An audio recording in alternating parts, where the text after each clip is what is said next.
नमस्कार देशवासियों, आज 26 जनवरी 2025 है। संविधान 26 जनवरी 1950 में लागू हुआ था पूर्णतया, और आज 75 वर्ष उसने पूरा कर लिया। 75 वर्ष के इस दौरान बहुत से उतार चढ़ाव भी आए। देशवासियों ने उसको देखा। देश के आज़ाद होने के बाद ब्रिटिश सरकार ने यह देशवासियों से, यहाँ के नेताओं से कहा कि जब तक भारत का संविधान नहीं बन जाता है तब तक ये हमारे संविधान से देश चलता रहेगा। तो 15 अगस्त 1947 को तो हमको आज़ादी मिली, लेकिन संविधान हमारे पास नहीं था। और देशवासियों की भी बड़े सपने थे कि अब हमारा देश मुल्क आज़ाद हो गया है, और संविधान बनाने वालों के पास भी बहुत तरीके के सोच थे। देशवासी भी बहुत तरीके से सोच रहे थे कि अब कैसा संविधान बनेगा जिस संविधान में हमारे देश का न्यायाधीश होगा, हमारे देश का पुलिस होगा, हमारे देश के महकमे होंगे। और अब हमारे ऊपर किसी विदेशी देश का या उसके शासन का या उसका कानून हमारे देश में नहीं चलेगा। तो 26 जनवरी 1950 को संविधान पर हस्ताक्षर हुआ पूर्णतया से लागू होने का। ये तो इतना तक तो आप लोग जानते हैं। बहुत लंबी गहराई में हम इसके नहीं जाएंगे कि आज तो सोशल मीडिया का ज़माना है, आप बहुत कुछ जानते होंगे। लेकिन आज भी हमने एक हाई स्कूल के लड़के से पूछा कि गणतंत्र दिवस के बारे में बताओ, नहीं बता सका। आज ही बच्चों में उत्कंठा है कि हम स्कूल जाएंगे, 26 जनवरी है, हमको मिठाइयाँ मिलेंगी और नारे लगेंगे। लेकिन आज भी जो समझ और जानकारी आज़ाद भारत के बारे में एक पढ़े लिखे नौजवान के बीच में होनी चाहिए, ख़ास तौर से जो हाई स्कूल इंटर तक के लोग बच्चे हैं, उनको ये पूरी तरह से जानकारी देनी चाहिए। लेकिन ऐसा कोई पाठ्यक्रम में कोई चीज़ हमको नहीं मिलता है जिससे बच्चे सीधे बताने में अनभिज्ञता जाहिर करते हैं। ऐसे बहुत तरह की चीज़ों को छिपाया गया है। बहरहाल, लेकिन हमको संविधान ने बहुत कुछ दिया भी। कठिन परिस्थितियों में भी मुकाबला करने का साहस, धैर्य भी हमको अपने संविधान से मिला है। और बहुत से ऐसे दौर आए, संवैधानिक तरीके से भी इस देश के अंदर आपातकाल भी आया। आपातकाल को भी इस देश ने झेला, लेकिन वो लंबे अरसे तक उसको झेलना नहीं पड़ा। लेकिन आपातकाल की जो यादें हैं लोगों के दिलों में हैं। लेकिन आज मैं उस तरफ आपका ध्यान ले चलना चाहता हूं कि लोकतंत्र के बारे में, संविधान के बारे में, गणतंत्र के बारे में आपको बहुत कुछ मिल जाएगा। लेकिन आज की जो चुनौतियां हैं, जो यह संविधान समय समय पर एक चुनौतियों को झेलता रहा है, वो आज भी झेल रहा है।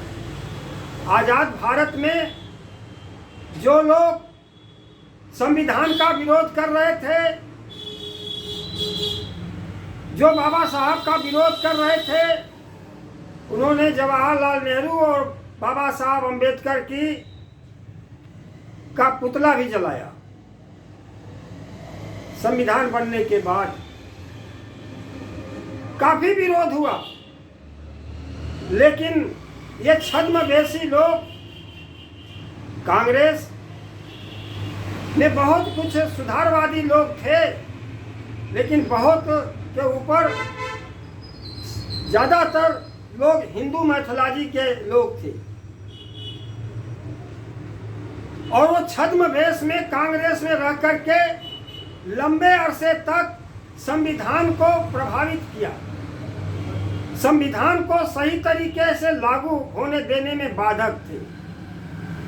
और ये छुपे रुस्तम लोग उसमें बैठे थे, जिसके कारण संविधान को जिस रूप में लागू होना चाहिए था इस देश के अंदर, वो उस देश के अंदर लागू नहीं हो सका। संविधान सभा को संबोधित करते हुए भी बाबा साहब ने कहा था, कोई भी संविधान पूर्ण नहीं होता है और अच्छा तब माना जाएगा जब इसको अच्छे लोग, अच्छे विचार, अच्छे मानसिकता के साथ इसको लागू करेंगे। तो संविधान तो पास हो गया और उसमें बहुसंख्यक लोग हिंदू मैथोलॉजी के लोग थे, जो महिलाओं को आज़ादी देने के लिए या महिलाओं को एक वोट का अधिकार देने के लिए बाधक थे। वो नहीं चाहते थे महिलाओं को अधिकार मिले, इनको वोट का अधिकार मिले। तमाम शर्तें रखी गई कि जो बीए पास होगा, जिसके पास 10 एकड़ जमीन होगा, जो टैक्स पेई होगा वही वोट देगा। लेकिन अकाट्य तर्कों को काटते हुए एक चीज तो बाबा साहब ने उस मनुवादियों के बीच में, जिसमें सबसे ज्यादा हिंदू मैथोलॉजी के लोग संविधान सभा में थे, जो बाबा साहब के विचारों से को नहीं मानने वाले थे, लेकिन उन सबको इस समानता के सिद्धांत को मानना पड़ा। और भारत में अब एक व्यक्ति एक वोट का अधिकारी हो गया, माने भारतीय लोकतंत्र का एक वोट के माध्यम से वो जज बन गया।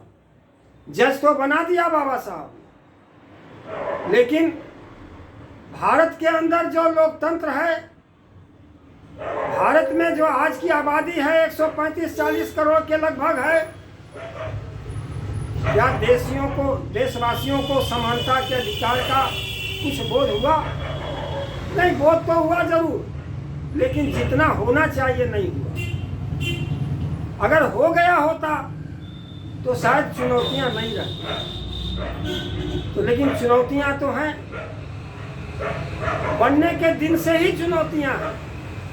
और ये छद्मवेशी लोग कांग्रेस के अंदर रह करके कांग्रेस की नीतियों को प्रभावित करते रहे, और यह सच है कि संविधान को सही रूप में लागू होने नहीं दिए। परिणति क्या है कि कछुआ की चाल चलते चलते आरएसएस, जो उसका 100 साल पूरा होने वाला है, कछुआ की चाल से ये लोग आज देश पर सत्ता कायम कर लिए और देश के जितनी भी संसाधन हैं सब पर कब्जा बना लिए। और ये चुनौती है कि नहीं है, आप खुद समझिए। एक तरफ संविधान का शपथ लेते हैं और दूसरी तरफ जब बनारस हिंदू यूनिवर्सिटी, बनारस में जब पीएचडी और एमटेक बीटेक करने वाले, माने उसमें छात्र, जिसमें सवर्ण भी छात्र हैं, बैकवर्ड भी हैं, दलित भी हैं, 13 छात्रों ने बैठकर मनुस्मृति पर चर्चा के लिए बैठे तो उनको संगीन धाराओं में जेल जाना पड़ा। अब आप सोच लीजिए कि चुनौती है कि नहीं है। संविधान, भारत का संविधान बराबरी देता है, समता, स्वतंत्रता, बंधुत्व, न्याय पर बना यह संविधान है। और मनुस्मृति गैर बराबरी का द्योतक है, गैर बराबरी का मानक है। गैर बराबरी के मनुस्मृति के पुस्तक पर चर्चा के लिए अगर बीएचयू के विद्वान छात्र बैठ रहे थे तो उनको संगीन धाराओं में, आपराधिक धाराओं में उनको जेल भेजा गया। आप यहाँ सोचिए ये चुनौती है कि नहीं। एक तरफ बराबरी का संविधान है और दूसरी तरफ गैर बराबरी की पुस्तक पर अगर चर्चा के लिए बैठते हैं तो उनको जेल जाना पड़ता है। तो आप सोच लीजिए कि संविधान का तो शपथ लिया जा रहा है, लेकिन व्यवहार में क्या देखने को मिल रहा है। संविधान परोसते समय ही संविधान में निहित था कि 14 साल के बच्चे को निःशुल्क और अनिवार्य शिक्षा की व्यवस्था थी। क्या सरकारों ने इसका ठीक से पालन किया? हम ये नहीं कहते कि हमको संविधान से नहीं कुछ मिला या हमको कांग्रेस ने नहीं कुछ दिया। कांग्रेस के राज में गांव में भी प्राइमरी स्कूल खुले, लोग जो बच्चे थे जाकर के पढ़ने लग गए और कुछ शिक्षा का प्रसार हुआ, बढ़ा। बहुत कुछ तो नहीं हुआ, कुछ हुआ। बाद में आज आप देख रहे हैं कि किस तरह से शिक्षा का व्यवसायीकरण हो रहा है। शिक्षा को पूंजीपतियों के हाथ बेचा जा रहा है। तमाम जो सरकारी प्राइमरी स्कूल हैं उसको बंद किए जा रहे हैं। ये तमाम रिपोर्ट आ गई है और नई शिक्षा नीति आप देख लीजिए। लेकिन आज नई शिक्षा नीति के बारे में एक मैं विधायक से पूछा तो कहा भैया हमके तक अभी बहुत ज़्यादा नहीं पता। एक एमपी से हम पूछे, नाम नहीं लूँगा, कहा भाई अभी हमें पढ़े के बाद अभी हमहू के नहीं ठीक से पता बा कि नई शिक्षा नीति का आई। आपके एमएलए एमपी जो जाते हैं संसद और विधानसभा में बैठते हैं जहाँ कानून बनता है, उनको भी नहीं पता है। जब उनको नहीं पता है तो वो समाज को क्या बताएंगे। यही हाल पढ़े लिखे का भी है। तो चुनौती है कि नहीं है? आप बताइए, जब पढ़ेगा नहीं आदमी तो कैसे आगे बढ़ेगा, कैसे नवीन तकनीकी को पकड़ेगा, कैसे सवाल करेगा। और वर्तमान सरकार वो चाहती है कि शिक्षा को इतना महंगा कर दो, कॉपी पर जीएसटी, कलम पर जीएसटी, रबर जो मिटाने वाला उस पर जीएसटी, जब सब पर जीएसटी। अब बताइए, फीस महंगा, किताब महंगा, गरीब कैसे पढ़ेगा? बोलो भाई, आप चुनौती है कि नहीं? जो पैसा कुंभ पर खर्चा किया गया है, जो काशी विश्वनाथ कॉरिडोर और अयोध्या मंदिर पर खर्चा किया गया है, आप तीनों का बजट उठा करके देख लो, क्या पूरे देश का शिक्षा व्यवस्था पर भी इतना बजट है? तो आपको किस खंदक में डाला जा रहा है, किस गड्ढे में आपको डाला जा रहा है? अंधविश्वासों से देश बढ़ेगा कि विज्ञान से देश बढ़ेगा? आपके बराबर का ही आबादी वाला देश बगल में चाइना, क्या भारत चाइना का मुकाबला करने की स्थिति में है? क्या चाइना के बराबर विज्ञान टेक्नोलॉजी में भारत आगे है? क्या जिस तरह से यहाँ पर कुंभ में विश्वनाथ कॉरिडोर और अयोध्या मंदिर बनाने में जो पैसे खर्च किए गए, क्या इतना पैसा चीन खर्चा करता है अंधविश्वास पर, धर्म पर? या जापान खर्चा करता है क्या भाई? तो वह देश जहाँ पर जो चीज़ शिक्षा पर खर्च करनी चाहिए और उस पर नहीं किया जा रहा है, अंधविश्वास पर किया जा रहा है, और पढ़ लिख करके अगर लड़के नौकरी मांगते हैं तो उस पर लाठियाँ बरसाई जाती हैं, और हमारे गरीब पिछड़े दलित परिवार के लोग जब कांवड़ ढोते हैं तो हेलीकॉप्टर से उस पर फूल बरसाया जाता है। बताओ देश कैसे बढ़ेगा? कांवड़ ढोने वालों पर हेलीकॉप्टर से फूल बरसाने से ये देश विज्ञान और तकनीकी में दुनिया से आगे निकल जाएगा। कुंभ पर जितना खर्चा हो रहा है उस पैसे का खर्च ये अस्पतालों और विद्यालयों पर कहाँ खर्च किया जा रहा है। अगर कांग्रेस राज में तमाम संस्थान बनाए नहीं गए होते तो आज जो वर्तमान सरकार है अपने मित्र पूंजीपतियों को औने पौने दाम में कैसे बेचती। आप जानते हो जब पूंजीवाद बढ़ेगा तो गरीबी बढ़ेगी। अमीर को अगर बढ़ाओगे तो वो गरीब पैदा करेगा।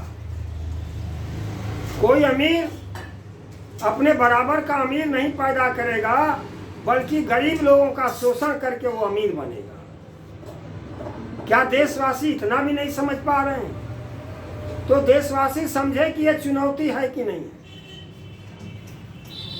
अगर चुनौती है तो आज भी ये चुनौती तो खत्म हो सकता है, क्योंकि अकेला बाबा साहब इतना संघर्षों करके जब ये कराहती मानवता को यहाँ तक ला करके पहुँचा सकते हैं, समता स्वतंत्रता बंधुत्व न्याय पर आधारित संविधान बना करके इस देश को परोस सकते हैं, तो उसको अक्षुण्ण बनाए रखने के लिए, उसको जीवंत बनाए रखने के लिए निश्चित तौर पर इस देशवासी जो थोड़ा बहुत भी पढ़ लिख लिए हैं उनकी जिम्मेदारी बनती है। बाबा साहब पहले भी चेताते थे लोगों को, पढ़े लिखे लोगों से ज़्यादा अपेक्षा करते थे कि अगर पढ़े लिखे लोग समाज को एजुकेट करने का काम कर दें, समाज को जागरूक करने का काम शुरू कर दें, तो कोई दमनकारी हमारे संविधान को खतरा नहीं पहुंचा सकता। आज आप देख रहे हैं 400 पार के नारा लगाए। अगर 400 पार आ गया होता तो आज जो देश की स्थिति होती वो दूसरी होती। इसके पहले भी आपने सुन लिया, उनके मंत्रियों ने कह दिया संविधान बदलना है, और अभी अखबारों में निकला है कि हम संविधान बना चुके हैं और हम लागू करने जा रहे हैं, और उसको लागू करने के लिए देश के एमपी खरीदे जा रहे हैं। अल्पमत में होने के बाद भी भारी पैसे दे करके एमपी खरीदे जा रहे हैं। बताओ भाई, अगर हम कहें कि दलितों का आरक्षण खत्म हो जाना चाहिए, बाबा साहब ने 10 साल के लिए कहा था, तो पूरे देश के दलित हमसे नाराज हो जाएंगे। लेकिन मैं आज सोशल मीडिया के माध्यम से ये पूछना चाहता हूं, भारत के दलित समाज से, एसटी और ओबीसी समाज से मैं ये पूछना चाहता हूं कि जो आपके संसद में बैठे हुए लोग हैं, जो बिना जाने बिना समझे बिना सर्वे किए 10% आरक्षण आपने ईडब्ल्यूएस पर दे दिया, ये ज्ञान के आधार पर दिया, विज्ञान के आधार पर दिया, या अंधविश्वास के आधार पर दिया, या मूर्खता के आधार पर दिया? बिना सर्वे कराए 10% ईडब्ल्यूएस का जो बेईमानी का ये आरक्षण ले लिया गया, क्या इस देश के किसी दलित ने, किसी अल्पसंख्यक ने, किसी पिछड़े ने संसद में ये कहा कि हमारा 90 भाग दे दो और 10 अपना ले लो? जिस नारे को लगाते लगाते शहीद जगदेव प्रसाद बिहार के कुर्था की धरती पर लाखों लोगों के प्रदर्शन के बीच में और सरकार के डीवाईएसपी से गोली उनको मारी गई, यही कह रहे थे कि बाबा साहब का सपना ही शोषितों का नारा है। 100 में 90 शोषित हैं, 90 भाग हमारा है, धन धरती और राजपाट में 90 भाग हमारा है। बताओ भाई, चुनौती है कि नहीं? ये आरक्षण के लोग जो बैठे हुए हैं, आज चाहे तो इस देश की सरकार गिर सकती है। तमाम उनके हितों के विरुद्ध कानून पास होते जा रहे हैं और आज भी घोड़ी चढ़ने पर मारा जा रहा है। एक बच्चा मटके में पानी पी लेता तब मार दिया जाता है। नाना प्रकार के अत्याचार शुरू हो गए हैं और आपके आरक्षण के बदौलत जीत करके गए संसद लोग, बता दो किस संसद ने आवाज उठाया, संसद सदस्य ने? तो बताओ चुनौतियां हैं कि नहीं? अरे कलेजे पर पत्थर रखो, ऐसे नालायक लोगों को क्यों भेजे हो आप?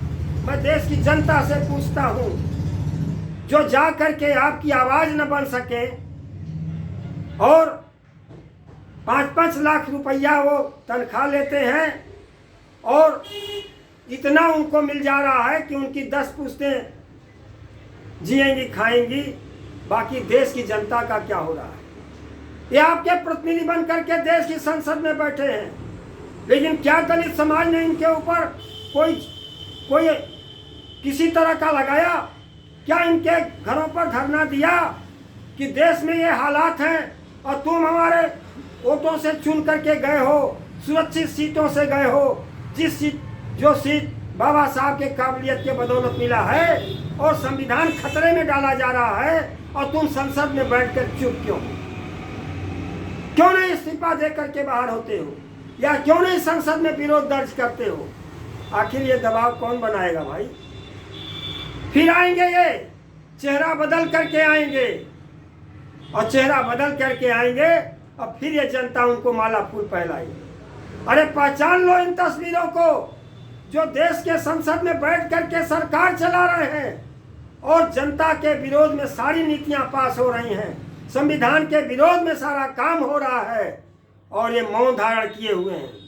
इनका मौन कौन तोड़ेगा?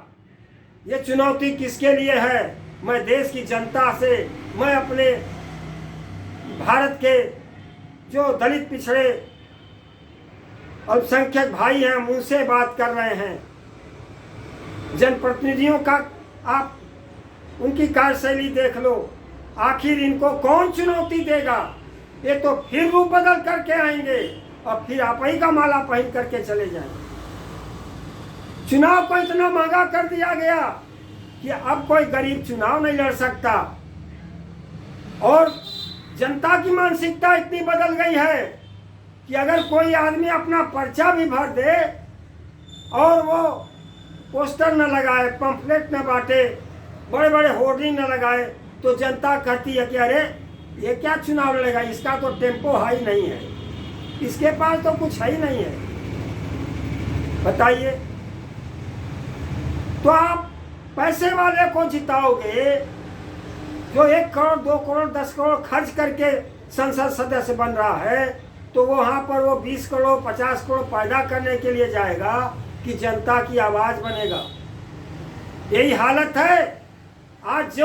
जो भी देश की हालत है उसके लिए जनता जिम्मेदार है, और उससे भी बड़ा जिम्मेदार इस देश के पढ़े लिखे लोग हैं, क्योंकि जनता को जागरूक नहीं कर रहे हैं। जनता को जागरूक, अरे रिश्ते में नातों में अपने लोगों के बीच में बैठ करके देश के बारे में बताओ, समाज के बारे जो देश में चीजें बन रही हैं उसके बारे में बताओ। शिक्षा तो अब हाथ से गरीबों के निकलने जा रही है, अब पढ़ेगा नहीं लोग तो क्या करेगा? और ये जो लोग पूंजीपति लोग हैं या जो मनुवादी इस देश के लोग हैं, वो चाहते हैं कि इस देश में दलित पिछड़ा अल्पसंख्यक न पढ़े, ये जा करके अपने परंपरागत काम को करे।